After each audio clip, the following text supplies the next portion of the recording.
الله أكبر الله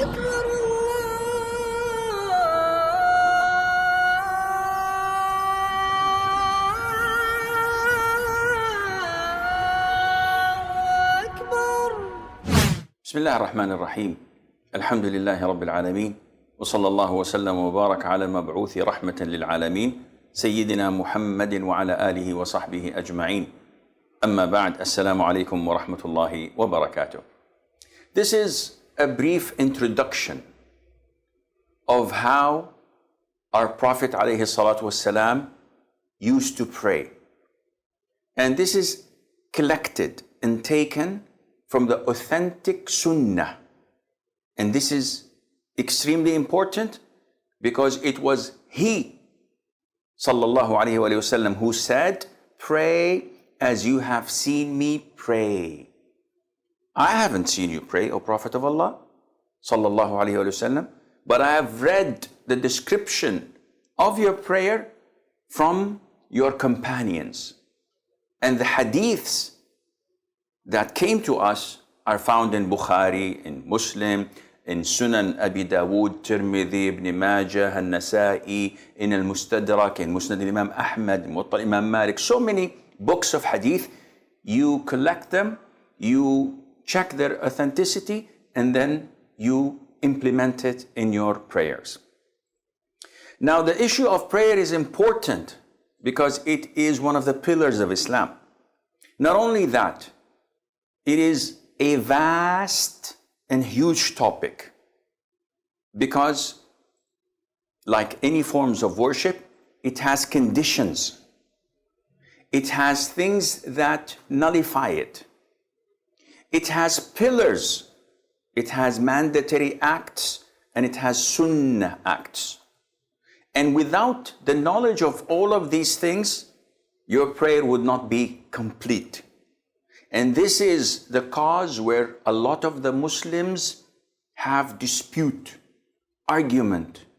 They have hatred and enmity towards one another simply because you're not praying like I'm praying. Simply because I follow a school different than your school. And this is totally wrong. Salat was made to gather people together. This is why we have congregational prayer. This is why when the Prophet ﷺ used to straighten the rows of the worshippers, he used to say to them, "Do not differ. Do not go against one another, so that Allah Azza wa Jal would not differ your hearts." And this is what we're having at the moment. So this is a brief description. I don't claim that it is the perfect description, but at least sharing with you that I know would insha'Allah elevate the level of our prayers to the level we want, bi'ithnillahi Azza wa Jal.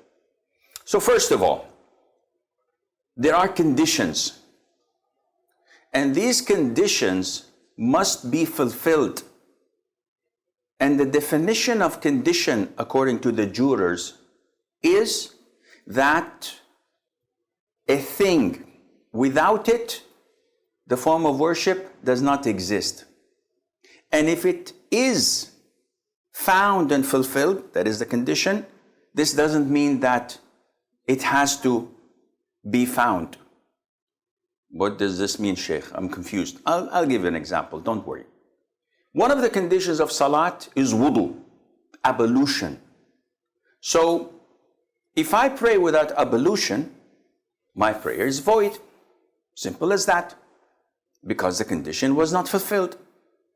But if I make ablution, this does not mean I have to pray. I may pray and I may not pray. So when the condition is there, it doesn't mean that I have to perform the form of worship. But if it is not fulfilled, if it's not there, this means that even if I perform the worship, the form of worship, it is invalid. So what are the conditions of salat? There are many. Among them is, first of all, niyyah, or intention. And the intention, some make it as a condition because it comes before the prayer, and some make it as a pillar. And it's more likely to be a condition. So you have to know what you're doing. You have to intend it. And I will not go into the conditions of salat because this is a long topic. But I have to know whether I'm praying Dhuhr, Asr, Maghrib, Isha or Fajr. I just can't say Allahu Akbar and during the prayer say, what is this? I think it's witr. No, this is not valid. Second condition, facing the Qibla. So if I know the direction of Kaaba, I have to direct myself to it. If I know it's there and I direct myself this way, then my prayer is invalid. Third condition is the entrance of the time of prayer. So I want to pray Maghrib and I can see the sun is about to set or half of it has disappeared and I say Allahu Akbar, your prayer is invalid. Why? Because the sun has to completely set and disappear for Maghrib to be due and you can't pray before the time is due. Condition number 4, to cover your awrah. So for a man, I have to cover from the navel to the knees. This is my awrah. This is the private part that must not be shown. Without it, my prayer is invalid. Number 5 is to have purity. And purity is divided into 2 types. Wudu, which is uplifting the status of impurity. Or ghusl, which is uplifting the major state of impurity, the ritual impurity. This is number 1. Wudu or ghusl. Number 2, purity of my body. No najasa, no impurities on it. Purity of my clothes and purity of the spot that I'm praying on. Three types. These are the conditions. You can look for more details in the books of fiqh, but this is something you have to understand and know. Without it, your prayer is invalid. So be careful. We come to the prayer. I want to pray now. What do? I fulfill the conditions. Okay, my awrah is covered. I have wudu. I'm facing the qibla. The time is due for prayer. So what do? I intend. And how do I intend? Intention is in the heart. It's not something that you verbally say. So if I want to eat an apple, I don't say I intend to eat this green apple in front of me on the table. I just reach out and bite it. This is the intention. So my intention now, in my heart, I don't have to say anything verbally or mentally. I just intend to pray Dhuhr. It is Dhuhr time. I make wudu, I come and I stand. The intention is there. I begin my prayer with a pillar. What is this pillar? You tell me. Wrong answer. The first pillar of salat is not takbir. The first pillar of salat is standing up when you're able to do so. So for fard prayers, you don't have the option of sitting down because you're lazy or you feel tired. If you're able to stand up, it's a pillar that you stand up. This is pillar number 1. I'm standing up. I do pillar number 2, which is known as takbiratul ihram. The first inauguration takbir by saying Allahu Akbar. So now I've started prayer. The hadith of the Prophet ﷺ, وَتَحْرِيمُهَا التَّكْبِير. So it has to be inaugurated with takbir, the first takbir. Okay, Sheikh, you said Allahu Akbar and you didn't raise your hands. Yes, raising the hands is not a pillar.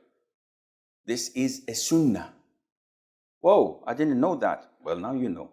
This is why I'm here. So saying Allahu Akbar means that I've started praying. Now, the sunnah is to say Allahu Akbar, to raise the hands. If I don't raise the hands, sunnah is gone. The prayer is totally valid and correct.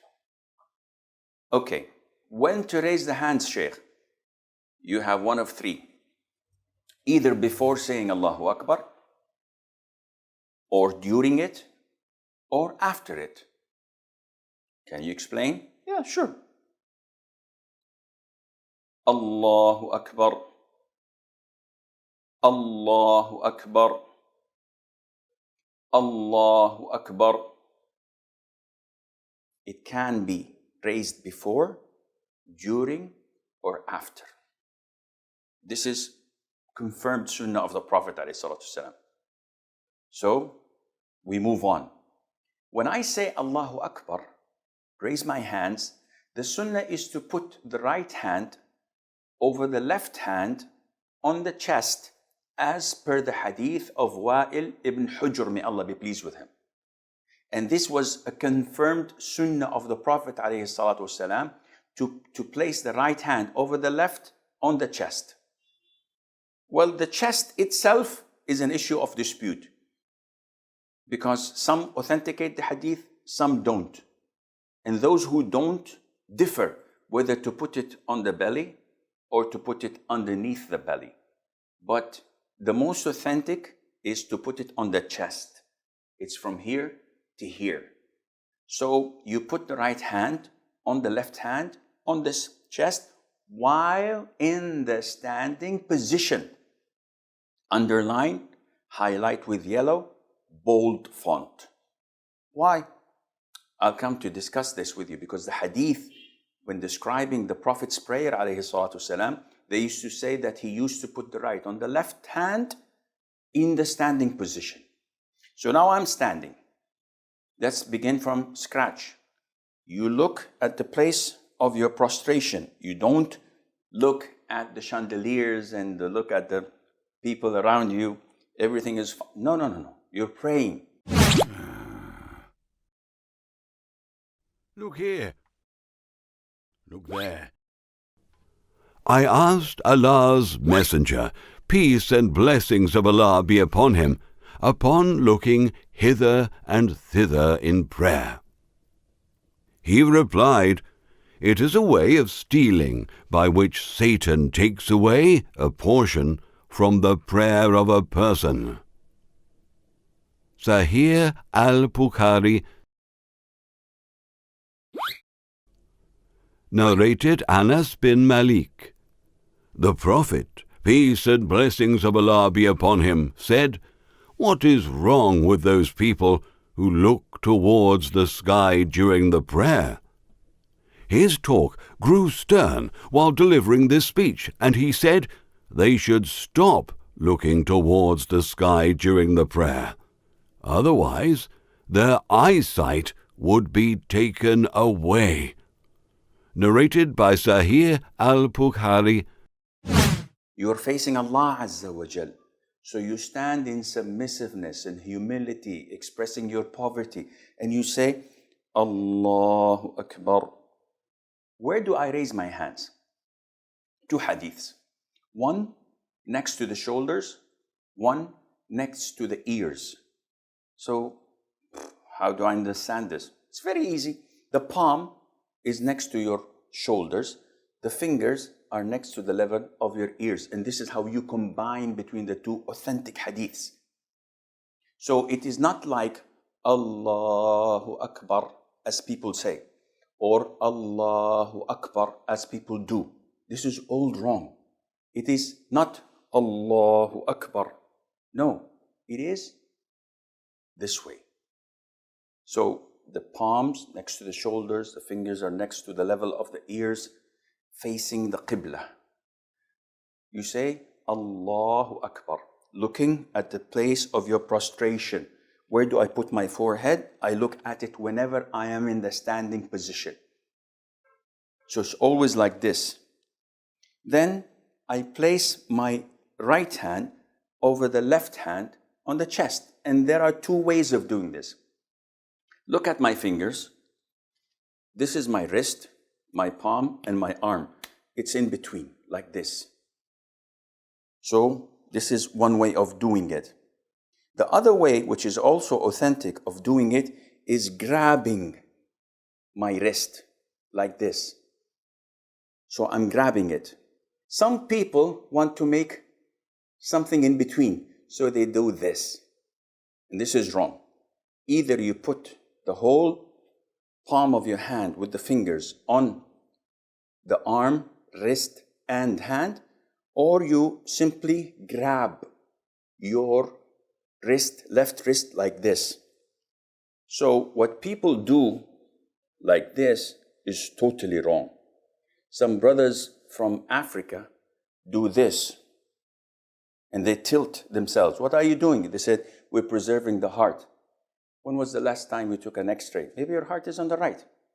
Then we have a problem. Where are you getting this from?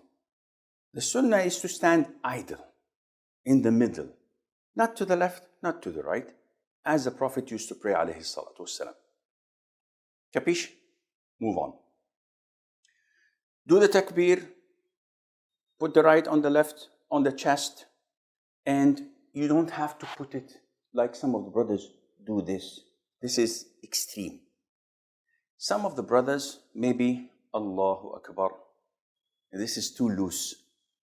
Some of the brothers say Allahu. This is too extreme. Follow the way of the Prophet ﷺ. Be moderate. And don't make an issue of it. Some brothers say Allahu Akbar, and they pray like this. And you start, what are you doing? I'm following the school of so-and-so. No, this is wrong. Akhi, what, is it wajib? Is it mandatory? No. Is it a fard, a rukun, a pillar? No. It's a sunnah. So don't fight over things that are sunnah. Prayer is more important than fighting over such issues. Finished? Okay. What do?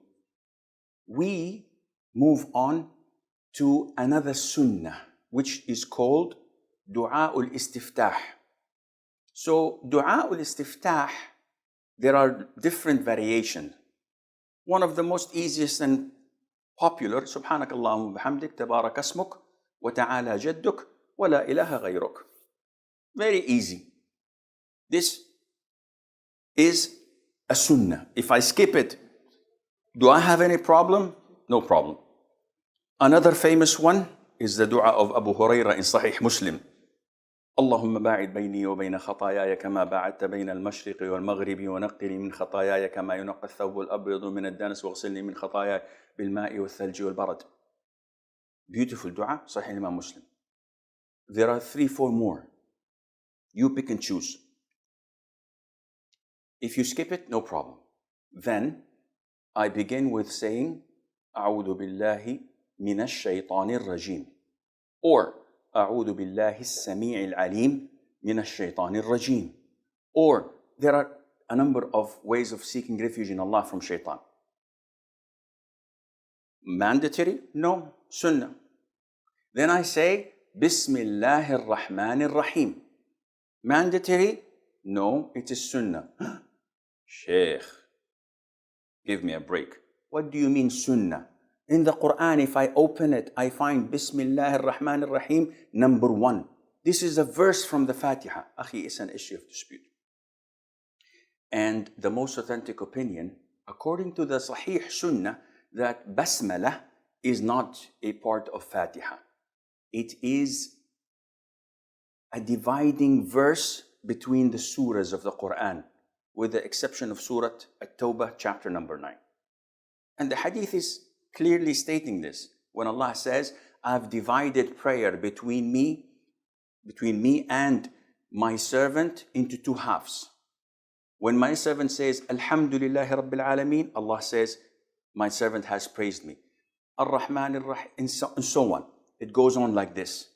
So Allah did not mention Bismillah ar-Rahman ar-Rahim, which means it's not part of the Fatiha. But this is another topic, maybe we will discuss it later on. Then I begin in one of the pillars of Salat, which is Al-Fatiha. So I say, Alhamdulillahi Rabbil Alameen, Ar-Rahman Ar-Rahim. I say each ayah and I stop and I pause. Not Alhamdulillahi Rabbil Alameen, Ar-Rahman Ar-Rahim, Maliki Yawmiddin, Iyaka na'budu wa Iyaka nasta'een, Uhdina as-Sirata al-Mustaqim. I ran out of breath. If I were younger, I would have continued the whole surah. This is permissible, but it is not the sunnah. The sunnah is to stop at the end of each verse with a pause. And this is why when we pray, we don't find the taste and beauty of it, because we want to rush things. While if you say, Alhamdulillahi Rabbil Alameen, Ar-Rahman Ar-Rahim, Maliki Yawmiddin, you find that there is tranquility, submissiveness, khushu' in your salat. You get closer to Allah Azza wa Jal. I finish Fatiha. This is a pillar.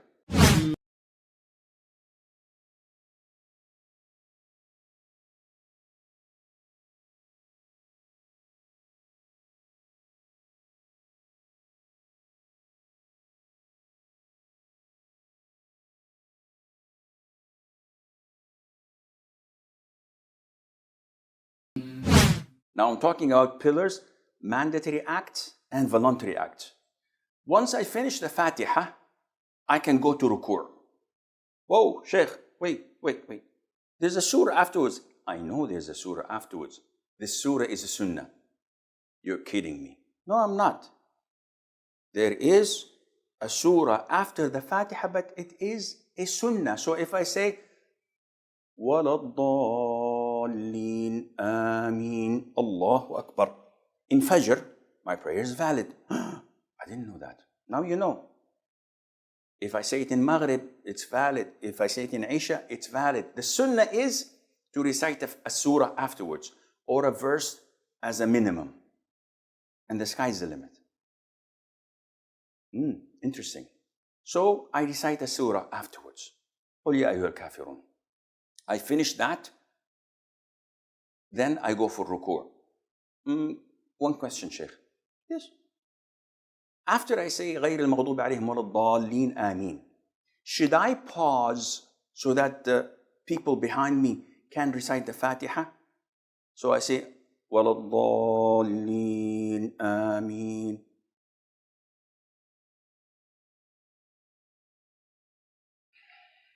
قُلْ يَا أَيُّهَا الْكَافِرُونَ. Oh, why did you stop?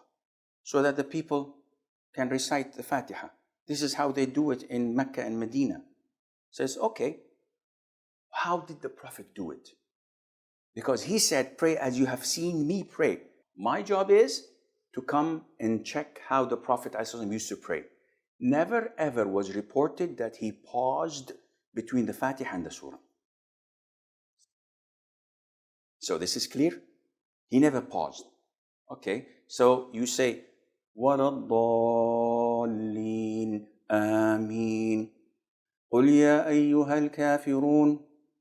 Just like that? Yeah, just like that. Okay, we move on to finishing the surah. We finish the surah. What should we do now? After finishing the surah, the sunnah is to go for ruku'. So how do I perform ruku'? So I finish the surah.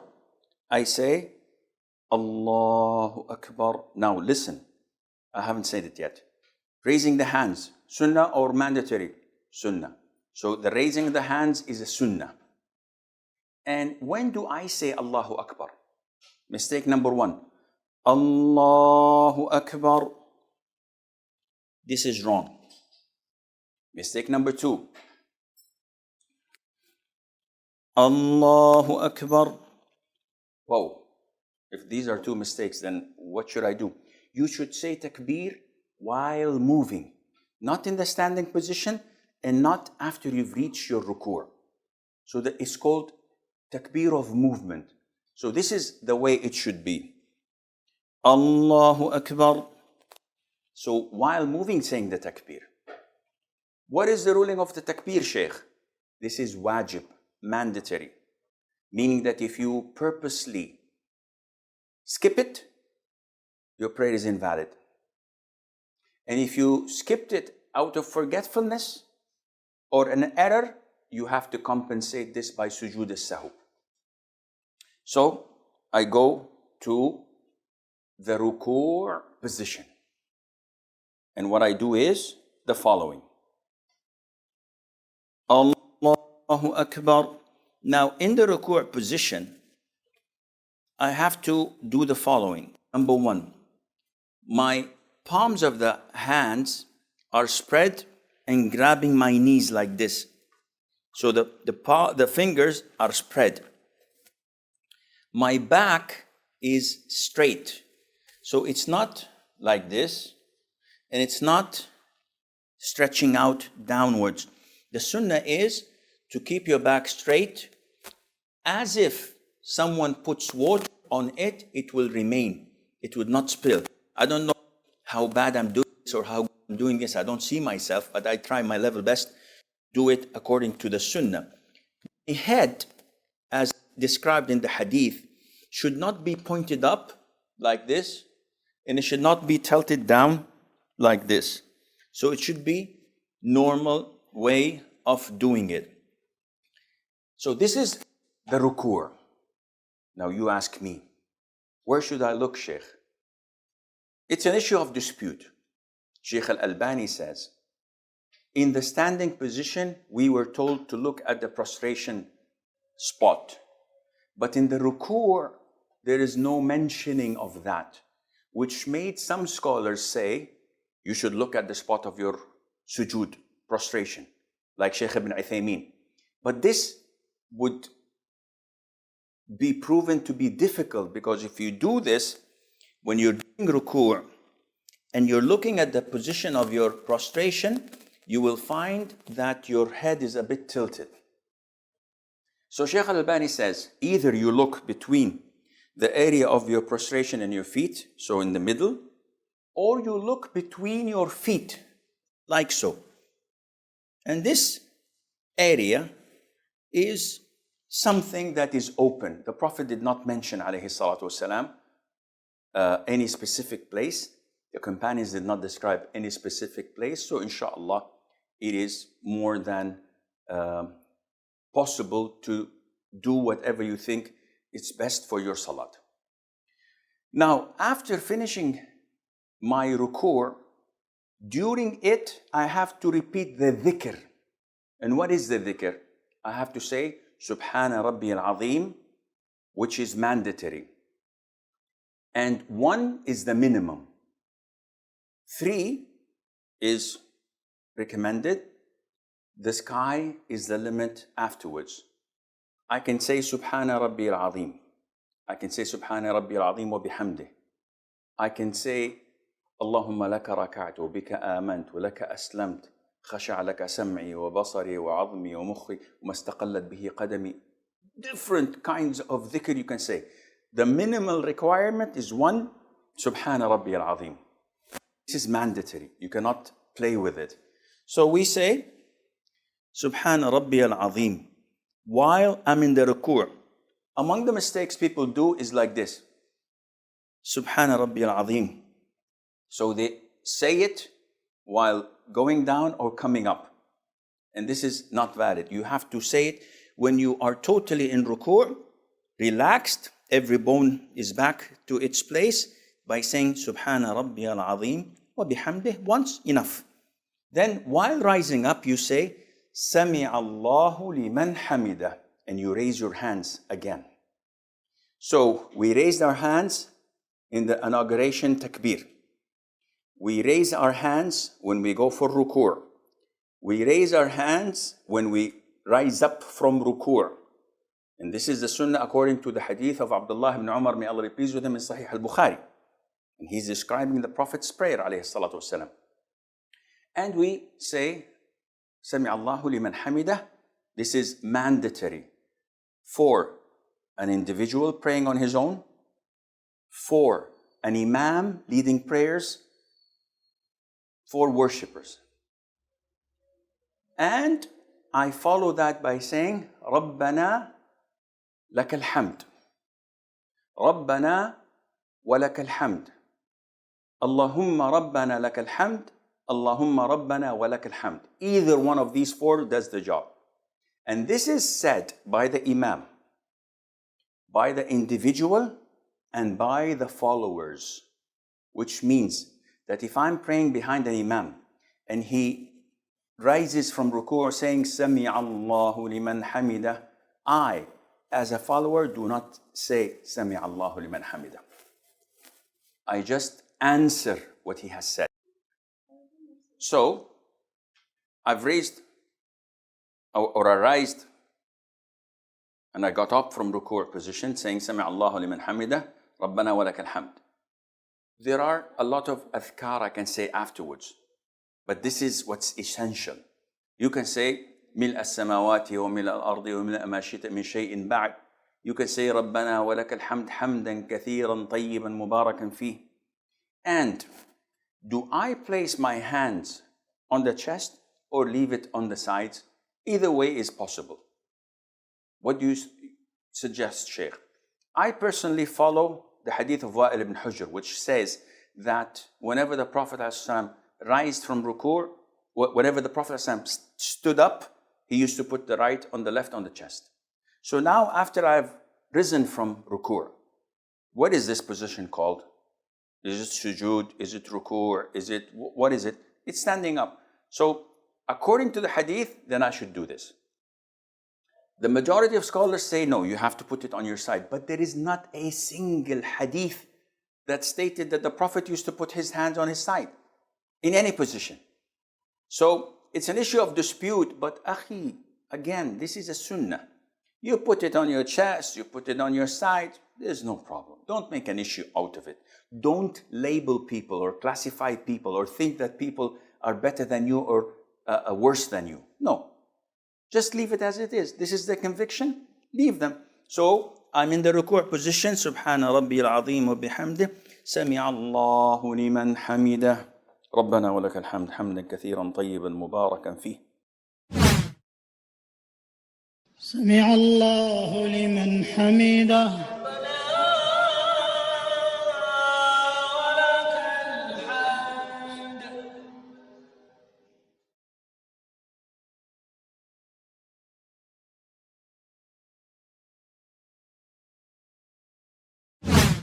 This is my standing up from ruku'. What should I do now? I should go for sujood. Now for sujood, there are two ways, a different of opinion among scholars. Should I land first on my knees or should I land first on my hands? It's an issue of dispute. And the reason of that is the hadith of the Prophet ﷺ when he said that one should not go down like a camel does when the camel wants to sit. Rather, he should put his hands first before his knees. And understanding whether the hands of a camel are their elbows or the knees in his feet, it's an issue of dispute. Either way is okay, inshallah. So, however you feel comfortable with, you should do it. I personally, due to age, due to praying on marble or stones, whenever there are pebbles in the ground, if you land from the standing position on your knees, would surely injure yourself one way or the other. For elders, it's difficult to go on their knees, especially if they have knee problems. It's always best to go first on the hand. It's like a shock absorber. It absorbs the fall itself. It eases the pressure on and the weight on the knees. So how to do this? This is what we'll, inshallah, show you now. So, in order to do sujood, you will find that I'll take my glasses. Now I can't see you, but alhamdulillah, you can see me. Why do you take your glasses off, Shaykh? Because it will hinder putting the sujood spots properly. What do you mean by sujood? Prostration, as the Prophet said, I was ordered to prostrate on 7 limbs. He said, the face, and he pointed to his nose, meaning the forehead and the nose. These are related. This is one organ. The hands, the knees, and the feet. These are 7. So, I want to go to sujood. Do I raise my hands? No. I just say Allahu Akbar while falling to sujood. And this is what I do. Allahu Akbar. This is the way of performing sujood. What are the things I should paying attention to? Before I do the prostration, I'm still in the standing position. You have to know that, first of all, my hands should be pointing to the Qibla. So my hands are not this way and are not this way, rather they are pointing to the Qibla. Now, where should I place my hands? I have the option either to place my hands next to my shoulders or a little bit close to my ears. My knees are not so close together, they are apart. My feet, they are close to each other, erect, with some toes, not all of them, because it's impossible to have all your toes pointing to the Qibla, but the toes that are bendable can point to the Qibla. My arms are wide and spread, so my biceps are not close to my sides. So I have to spread as I'm spreading my wings. And my stomach is not touching my thighs. Some people just go very down. And I'll show you quickly, hopefully to the best of my knowledge and ability. So my forehead, my nose must touch the ground. And these 7 limbs must touch the ground throughout the sujood. Because part of the famous mistakes is having your feet dangling. Or some of the brothers having the left hand on the ground and the other hand while prostrating, playing with his beard or looking at something in his pocket. So he's prostrating on 6 limbs, and this renders his sujood void if he does this without any legitimate reason. So I was standing up. Now I'm falling into the sujood position, and I'm saying Allahu Akbar in between. So let's look at how I make the sujood. This is one of the ways of doing it. So my hands and fingers should be pointing towards the Qibla. My face, my forehead, and my nose are touching the ground. I should have my arms apart and away from my body. And at the same time, my stomach is not touching my thighs. Some brothers do this, and this is wrong. And this is too much spread. So the appropriate way is either having my hands next to my ears or to my shoulders. I can have this one here, and I can have this one here. Look at my feet. They are touched together, not far away. They are touched together with my toes bent towards the Qibla as much as possible. Now, if I'm praying next to people, to my right and to my left, if I do this, I'm gonna annoy them and maybe harm them. So it is permissible when you are in a tight position to put your elbows on your thighs or inside. What is haram and prohibited is to do this. This is prohibited, which I have my forearms on the ground like a dog. And the Prophet said that this is totally prohibited. What should I say when I'm prostrating? Subhana Rabbi al-A'la. Subhana Rabbi al-A'la wa bihamdih. Sabbuhun qaddusun Rabbul malaikati wal ruh. So many du'as. The minimum requirement, Subhana Rabbi al-A'la. Can I make dua? Go ahead, make dua. As much as I want, as much as you want. Oh Allah, pay my debts. Oh Allah, guide my children. Oh Allah, guide my wife. Oh Allah, get me a second wife. Oh Allah, grant me health, whatever. In Arabic. Sheikh, I'm non-Arab and I can't say it in Arabic. No problem, say it in your own language. Oh, this is interesting. Yes, the closest you are is when you are in sujood position. So if I'm in my sujood position, and I would like to sit between the two prostrations, I say, Allahu Akbar. And I sit on my left foot. This is called iftirash. And I erect my right foot with as many possible toes towards the Qibla. My hands are on my thighs and my knees. So it's in between. The area is possible. You don't have to do this. You don't have to do this. It's here. Sit normally. Don't be so technical. Sometimes people are so technical, they forget the prayer, they forget what you're reciting, and just think, oh, am I doing this right? Am I doing this wrong? Be natural. Follow the Sunnah, acknowledge that this is the Sunnah, the way of the Prophet, and do it naturally. And when I sit like this, I say, Rabbi ghfirli. Minimum is once. I can say 10 times, 10, 20 times. I can say 2, 3, 4, whatever. Rabbi ghfirli, Rabbi ghfirli. Issue of dispute. Is saying Rabbi ghfirli mandatory or Sunnah?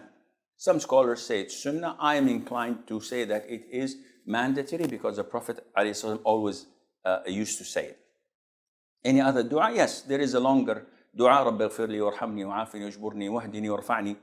All of this is possible. This is the prostration or the sitting between the two prostrations. It's called iftirash. And if you would like to show it from behind, I'm sitting on my left foot and my right foot is erect. This is the Sunnah. Sheikh, I have problems with my right foot, so can I put it down like this? No problem. Sheikh, I'd like to sit with 2 feet on one another because this is the only way I feel comfortable. No problem. Your prayer is valid. You will lose the reward of the Sunnah. But your prayer is totally valid, akhi, no problem. Not only that, Abdullah ibn Umar, may Allah be pleased with him, at the end of his time, he used to sit cross-legged.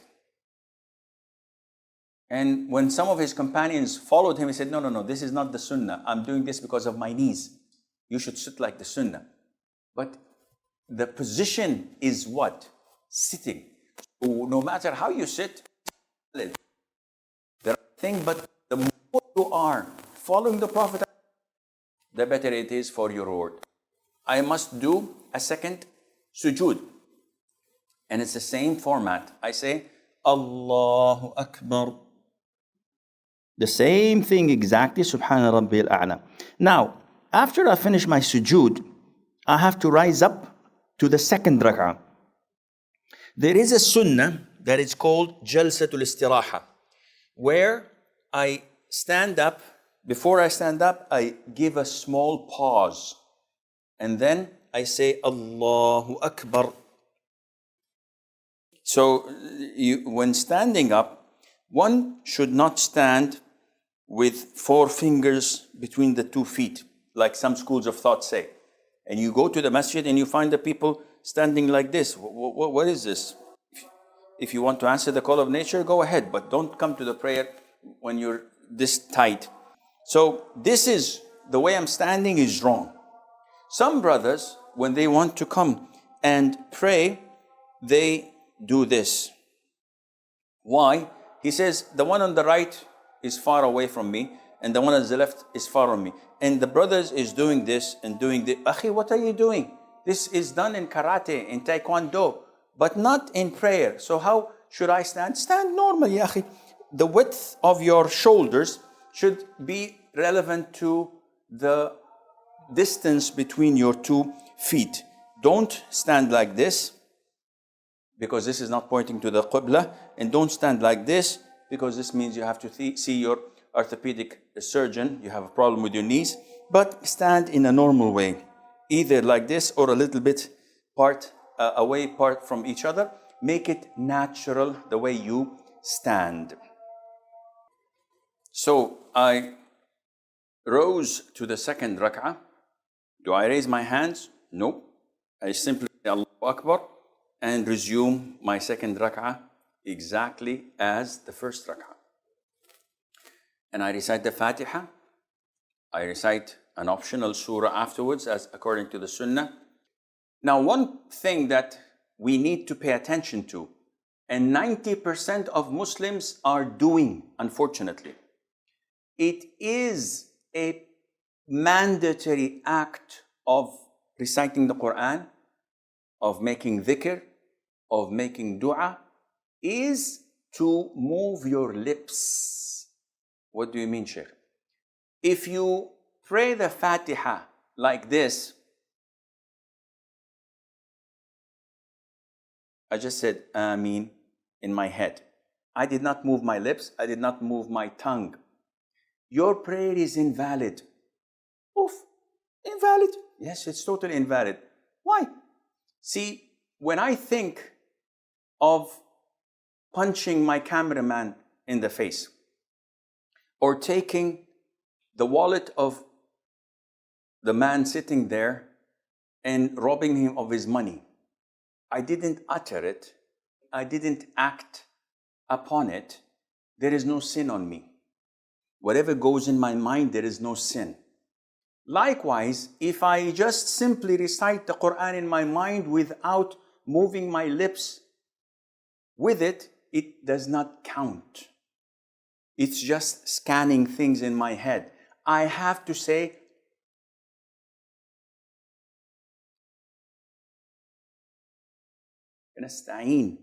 I have to move my lips and my tongue. And this is why when some of the companions of the Prophet ﷺ came to him, he said to him, your tongue must remain moist with the remembrance of Allah. Which means that you have to move your tongue when reciting the Quran, saying Allahu Akbar. The people, they do like this. And they keep on their prayer without moving the lips, and this is totally wrong. One of the things that a lot of the Muslims also make a mistake in is keeping their eyes closed. So what are you doing? Well, I am daydreaming.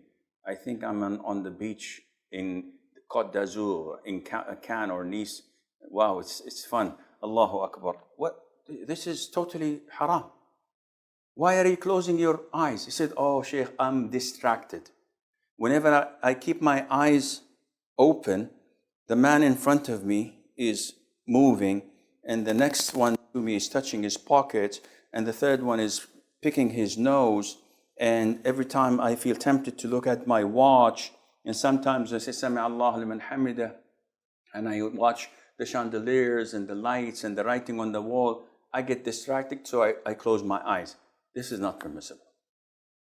Why? Because neither the Prophet ﷺ nor his companions had ever done this, and they had more things to distract them than you. Now, if you tell me that there's a child in front of you while praying, sometimes you get these situations. You get a 3-year or 4-year-old child standing in front of you, looking into your eyes and doing faces to you. This would make you break into laughter. So in order to avoid this, you close your eyes for maybe 5-10 seconds until he goes away. This is okay. But to think that tranquility comes only through closing your eyes while doing this, this is against the Sunnah and it's not permissible. Also, one of the common mistakes is that when you are in the ruku' position and you say Sami Allahu liman hamidah, people think that this is time for dua qunut. So they say Sami Allahu liman hamidah Rabbana wa lakal hamd hamdan kathiran tayyiban mubarakan. This is wrong. The raising of the hands should be Sami Allahu liman hamidah. If you want to make dua, either put your hands to your sides or to what I have indicated to earlier, put the right on the left on the chest and say Rabbana wa lakal hamd hamdan kathiran tayyiban mubarakan fi. This is only done in qunut of witr. When you're making dua in qunut of witr, not during their prayers as usual. I bow and I prostrate and then I sit for the first tashahhud. So when I rise up from the second sujood to sit for my first tashahhud, I'm in the position of iftirash. I sit on my left foot with my right foot erect with my toes pointing to the Qibla. And I begin to say at-tahiyyat, which is mandatory. Now, my left hand is on my knee and thigh in here. My right hand has two positions. The first position is to grab the two pinky and the one next to it finger, to attach the middle finger with the thumb, doing a circle like this, and to point with my index finger like this. This is position one, which the Sunnah came with. The second position is to make a fist with all four fingers, pointing only with the index finger. So, either this or this. Now, what do I do with the index finger? The Sunnah, as in the hadith of Wa'il ibn Hujr, the Prophet, whenever he sat alayhi salatu wasalam for tashahhud, he used to point his index finger, moving it, making dua with it. So the Sunnah is to point it like this, shake it in its position, not circling like some people do, and not going up and down like people do, rather than pointing it and moving it. There is another hadith which is not as strong, not as authentic, which was narrated by Abdullah ibn Zubayr, may Allah be pleased with him and with his father, that the Prophet used to point and does not move. But the most authentic opinion is the hadith of Wa'il ibn Hujr, that he used to move it throughout. So when do we stop, Shaykh?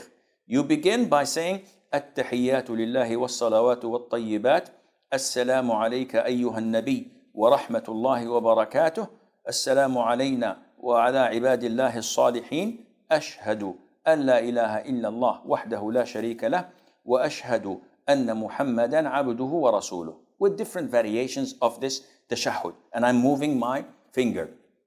Point out that I can say either one, the hadith of Umar or the hadith of Abdullah bin Mas'ud. Assalamu alayka ayyuha nabi. This is Ibn Umar, this is Umar ibn Khattab and others.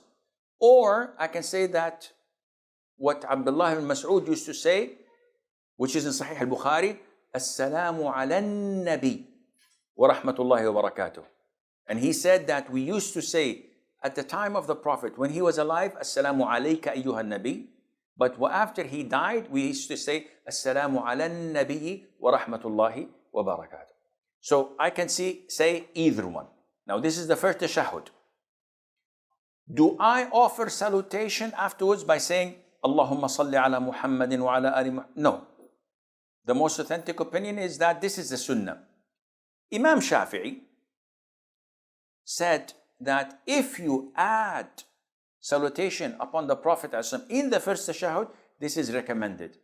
And the vast majority of scholars say this is okay, but it is not per the Sunnah. So you stop at وَأَنَّ مُحَمَّدًا عَبْدُهُ وَرَسُولُهُ. Now, then you go and stand up for tashahhud, your third rak'ah. In Fajr, I continue.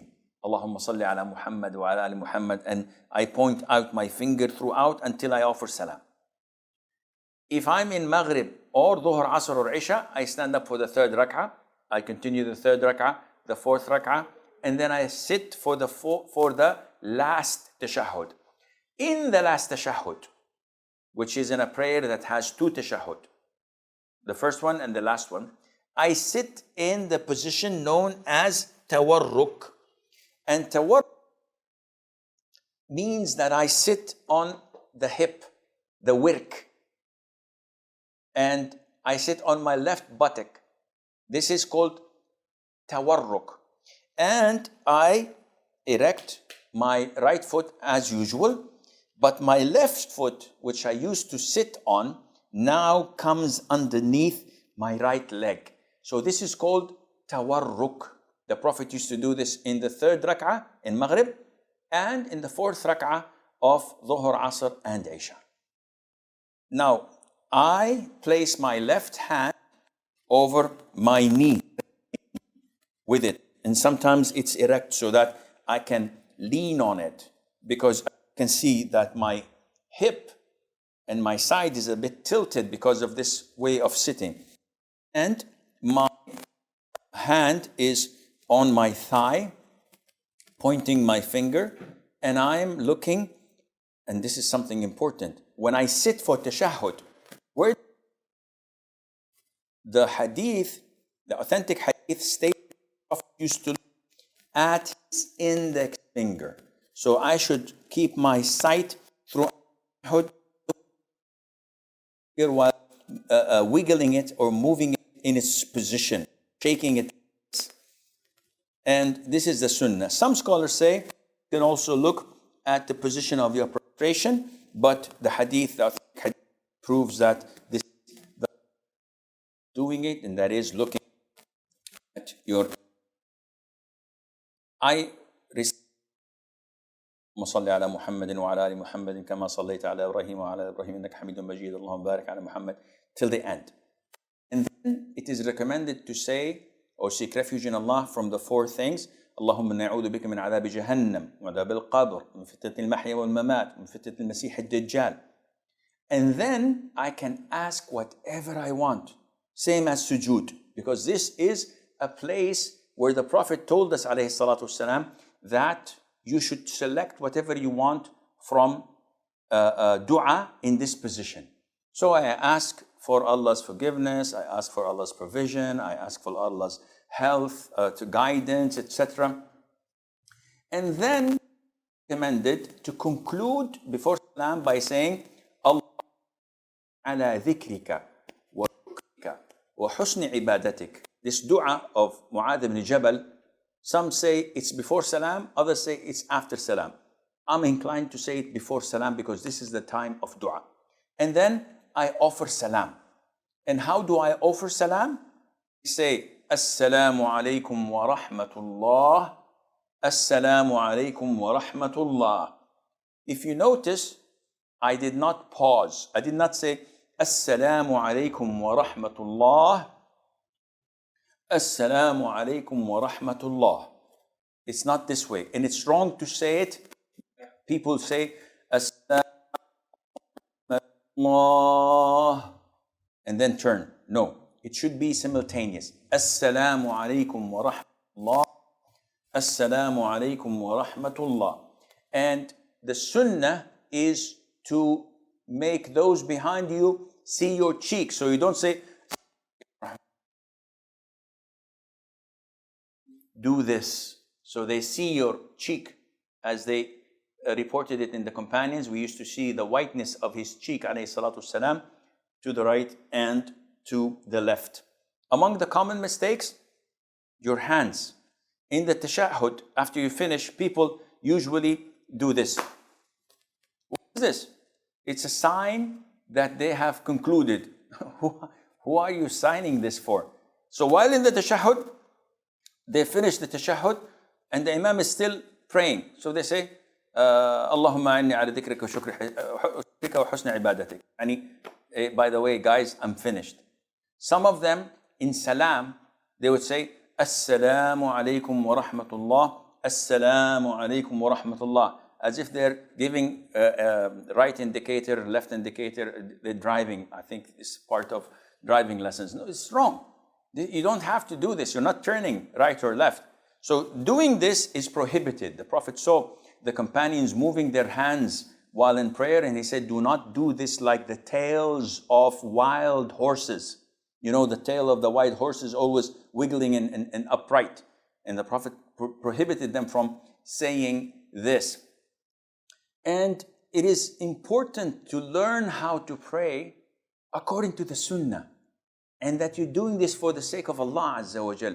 Some of the brothers in the standing position, when they're praying, and the end of the surah is min al-jinnati wan-nas. The Imam is reciting, and I'm praying behind him. The moment he says min al-jinnati, he lets go. What is this?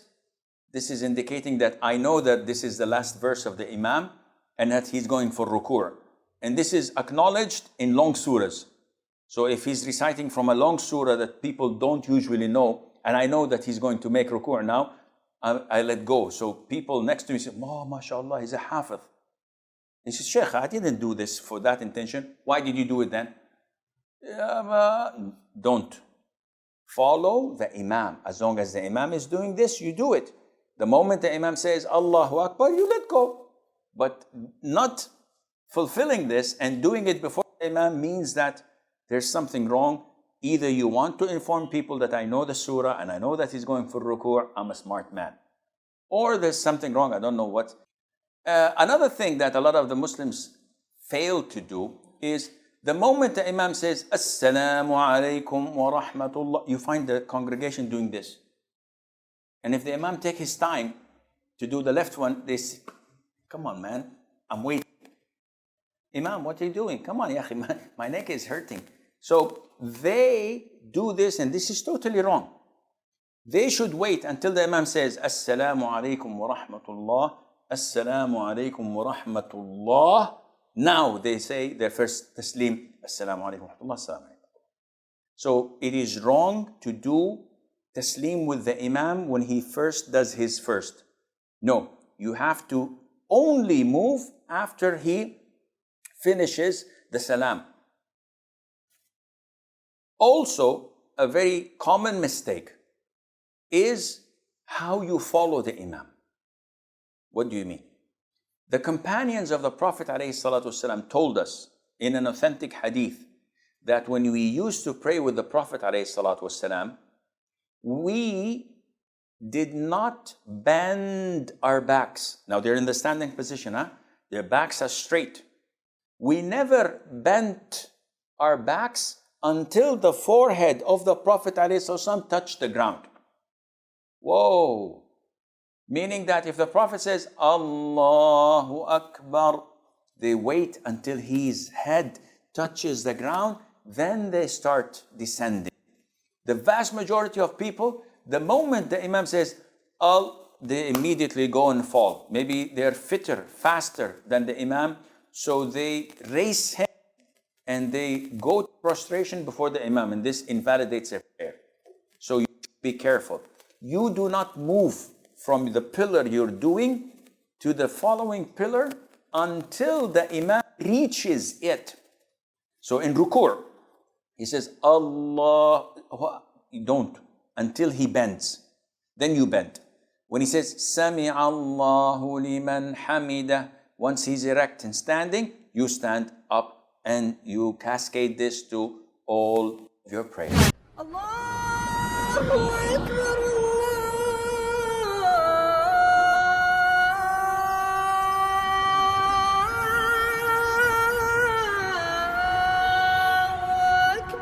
Please subscribe Voice of Quran.